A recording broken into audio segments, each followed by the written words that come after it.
Most people would rip this plant out and call it a weed. Big mistake.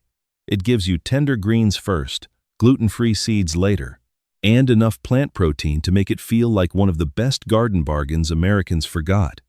While tiny bags of ancient grains sell for premium prices, this plant can grow from cheap seeds in heat, rough soil, raised beds, or big patio pots. Before you spend another $100 on supplements, watch this video to find out what it is and how to grow it yourself. Section 1. The weed, hiding in plain sight. The plant is called amaranth, and here's the thing, it has a strange reputation in America.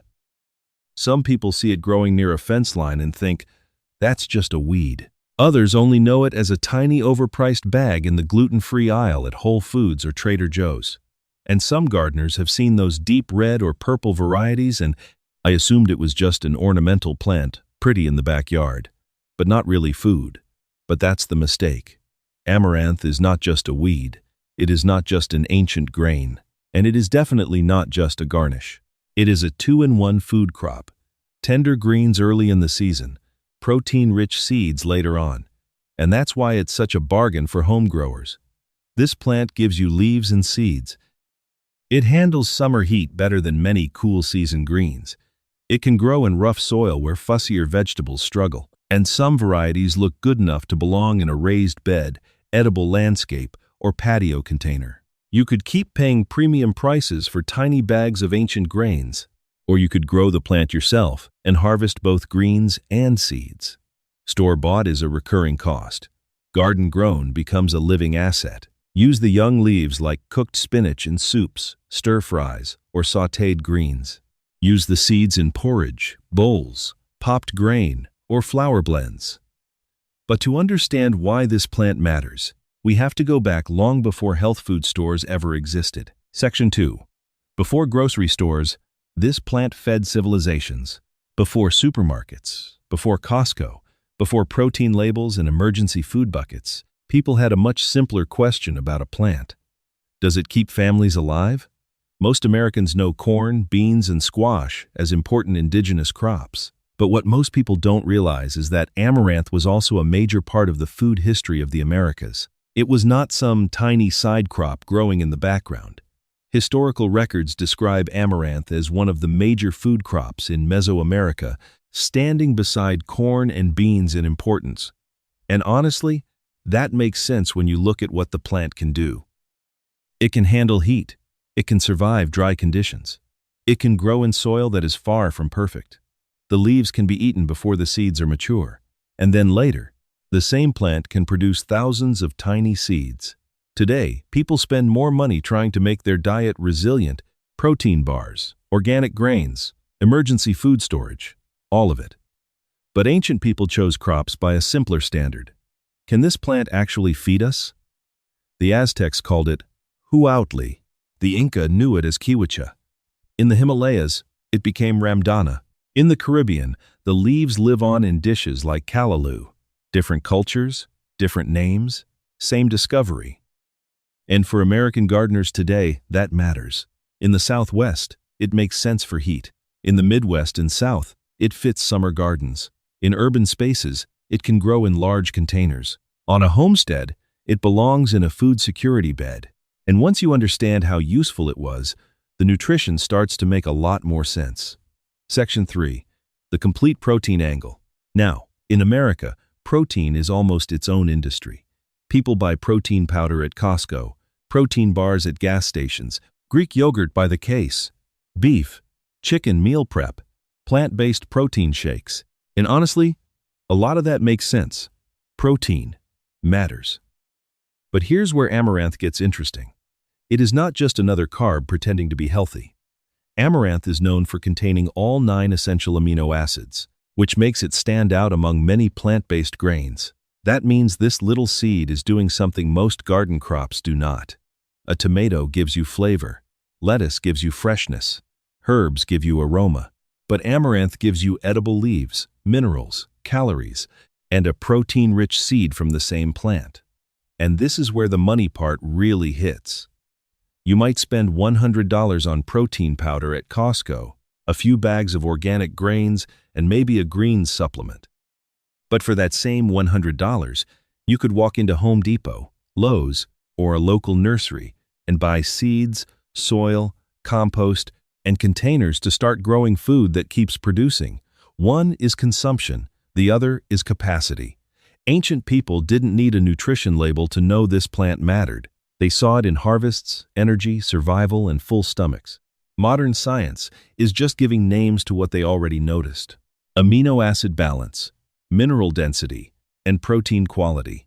You can cook amaranth into breakfast porridge, mix it with oatmeal, add it to soups, pop it as a topping, or blend it into flour. But amaranth isn't just about the seeds, and this is where gardeners get an even better deal. Section 4. The greens are the hidden bonus. But here's the part a lot of people miss. Amaranth is not only a grain crop. Most American gardeners already know spinach, kale, Swiss chard, and collard greens. They're great until summer gets serious. Spinach bolts. Some greens turn bitter. Others slow down right when your garden is getting the most sun. Amaranth is different. Amaranth leaves are edible and commonly used as cooked greens in many food traditions. The young leaves can be harvested early, while the plant keeps growing towards seed production later. That means you are not waiting all season for one harvest. A bag of organic greens can disappear in 2 salads, but a few amaranth plants in a sunny corner can keep giving you leaves before they ever give you seed. And this isn't a new health hack. In the Caribbean, amaranth leaves live on in dishes like callaloo, real food, cooked in real kitchens, for generations. Use the leaves in soups, sauté them with garlic, add them to rice bowls, omelets, or beans and greens. So at this point, the question becomes obvious. If this plant is so useful, why isn't it everywhere? Section 5. Why it wasn't just food. And here's where the story turns. In America, we understand that food is not always just calories. Thanksgiving dinner is not just calories. Bread and wine in church are not just calories. A grandmother's recipe is not just calories. Indigenous food traditions are not just ingredients, they carry memory, identity, and belonging. For the Aztecs, amaranth was not just a crop, it was sacred food. Spanish colonial accounts recorded amaranth's role in Aztec religious ceremonies, which made the plant politically and spiritually threatening after conquest. That changes everything. Because if a plant is only food, removing it creates hunger. But if a plant is food, ritual, memory, and identity all at once, removing it becomes a way to erase a culture. And when a food becomes part of identity, losing it costs more than money. This is why amaranth mattered in so many places. The Aztecs used it in ceremony. The Inca knew it as kiwicha. In the Himalayas, it was ramdana. In the Caribbean, the leaves became callaloo. Different cultures did not just eat this plant, they gave it meaning. Science can explain why amaranth is nutritious, but culture explains why people protected it for so long. And that meaning is exactly what made the plant dangerous to the people trying to control the culture around it. Section 6. The ban and why the knowledge disappeared. Most foods disappear because people stop liking them. Amaranth disappeared for a darker reason. It was not pushed aside because it tasted bad. It was not forgotten because it was hard to grow. And it definitely was not lacking nutrition. After the Spanish conquest, colonial authorities targeted amaranth cultivation and ritual use because it was tied to indigenous religious practice. So the conflict was never just about a crop. It was food versus power, seed versus empire, memory versus control, nutrition versus erasure. And the most valuable thing taken was not just the harvest, it was the knowledge of how to use the plant. But here's the part that stayed alive quietly. In remote communities, families kept seeds. They grew small patches. They passed the plant down the way people pass down something precious. When the outside world has decided it should disappear, the seed survived because ordinary people protected it. So when modern science later rediscovered amaranth, the truth is, it had never fully vanished. It had only vanished from mainstream attention. Today, you can buy amaranth seeds online, from seed catalogs, local nurseries, or garden centers. No one is banning it now, but most people still don't know what it is. And here's the strange part. Even after the ban faded, amaranth still didn't really come back. Section 7. The modern food system buried it again. And honestly, this might be the most familiar part of the story. America's food system is built around a small group of crops and products: corn, wheat, soy, rice, beef, chicken, and packaged foods that can move through giant supply chains. And today, you don't need to ban a plant to make it disappear. You just leave it without subsidies, processing infrastructure, shelf space, marketing, or a national supply chain. Modern agriculture tends to favor crops that are easy to standardize, harvest, process, ship, and sell at massive scale. Amaranth is incredibly useful in a garden, but awkward for the industrial system. The seeds are tiny. The plant can mature unevenly. It needs different handling. And it never got the same commodity machine behind it that corn, wheat, and soy received. That's why corn syrup can show up in half the grocery store, while amaranth sits in a tiny, expensive bag in the health food aisle. The system didn't choose what was most nutritious. It chose what was easiest to scale. But outside the mainstream, people kept using it.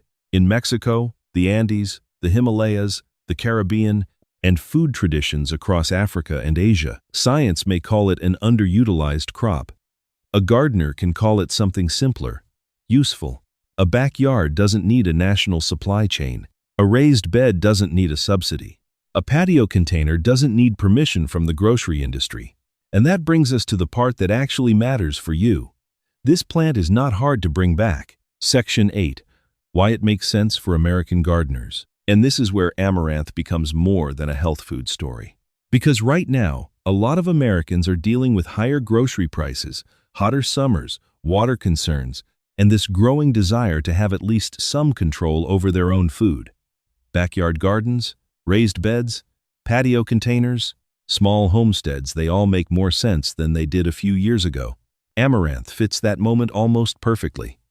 Amaranth is widely grown as a warm season annual, which makes it accessible for many U.S. gardeners after the danger of frost has passed. It starts easily from seed. It loves sun. It handles heat. It does not need perfect soil. You can harvest leaves early, then let the plant keep growing for seed. And honestly, a $4 seed packet can turn into dozens of plants. A supplement bottle runs out. A plant that drops seed can come back.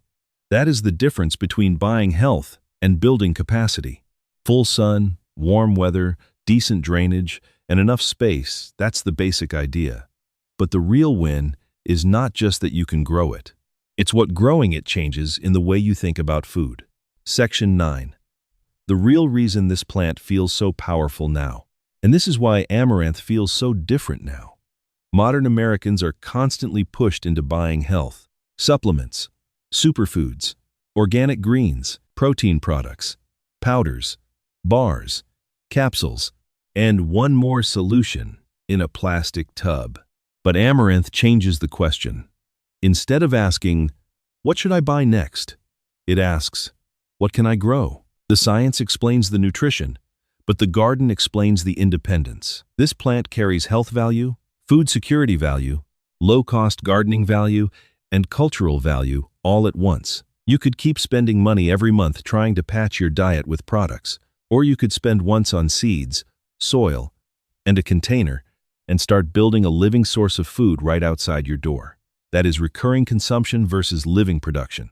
And that is why this story does not end in the past. It ends in an ordinary American backyard. Amaranth didn't disappear because it failed.